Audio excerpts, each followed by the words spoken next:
இங்கே ஒமானில் இருக்கிற கோவில்களை பற்றி கொஞ்சம் விஷயம் எனக்கு தெரிஞ்சதை நான் சொல்கிறேன். நம்ம நிறைய பேர் வந்து ஏதாச்சும் நம்ம பிறந்தநாள், வெட்டிங் அனிவர்சரிக்கு வந்து ஏதாச்சும் கடவுளுக்கு சாரியோ இல்லை ஏதாச்சும் நம்ம கொடுக்கணும்னு சொல்லிட்டு நினைப்போம்.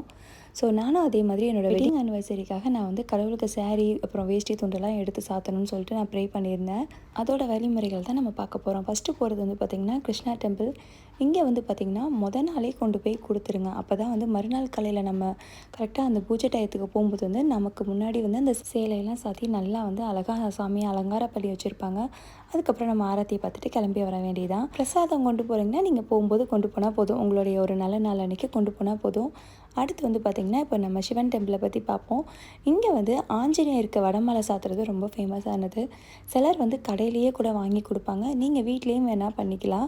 அதுக்கு பண்ணுறதுக்கான வழிமுறைகளும் வந்து பார்த்திங்கன்னா வெறும் ஜீரகம், மிளகு, உப்பு மட்டும்தான் போடணும். வேஷ்டி துண்டு இந்த மாதிரி சாத்துறீங்கன்னா போகும்போது நீங்கள் கொண்டு போனால் போதும். அழகாக கண்ணு முன்னாடி சாமிக்கு